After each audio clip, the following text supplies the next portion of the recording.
तिथं विचार तर तुम्हाला पास बोलायला समाज नहीं है तो क्यों नहीं ये आपके पास दूसरा है।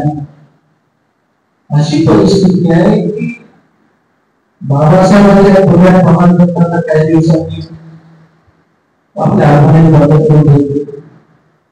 बाबासाहेबांनी हे कमजोर बनवले आणि एकमेव पुत्र निर्माण आणि म्हणते की पुत्रामध्ये बाबासाहेब आंबेडकर पण तो कोणता पुत्र आहे हा आपल्यासाठी महत्वाचा प्रश्न आहे। आपण पुत्र असं म्हणतो परंतु हा पुत्र कोणत्या इतके त्यांचे वेगवेगळे आहेत पंथ आहेत। आपण बुद्धाला कोणत्या पंथातून आपण शिकायचं चमत्कारिक पंथ अलौकिक पंथ कोणत्या पंथातून आपण बुद्धाला शिकायचं बाबासाहेब सुद्धा बाबासाहेबांबद्दल आपल्याला हेच नाही त्यांची वेळ वेगळे संपले बाबासाहेब त्यांच्याशी गेले त्यांच्याशी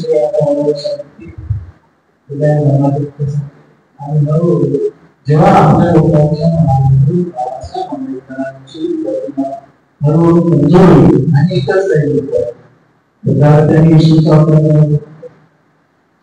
तुम्ही काय करणार बुद्धाला विष्णूचा वापर आणि बाबासाहेब आंबेडकरांचा तो दृष्टिकोन होता। 1956 त्यांनी डिक्लेअर केलं की बुद्ध हा विष्णूचा अवतार नाही हा पुढचा आर्य हा मोठा आहे। म्हणजे त्यांना ती जाणीव होती बाबासाहेब आंबेडकरांनी 1954 मागे पुढे बुद्धाला विष्णूचा अवतार करतो तेवढं तो दृष्टिकोन त्यांचा होता आणि म्हणून त्यांनी काय केलं की आता विष्णूचा अवतार तुम्ही मोठमोठे ब्राह्मणाचे लाभ आणि मोठमोठे हॉस्पिटल तिथं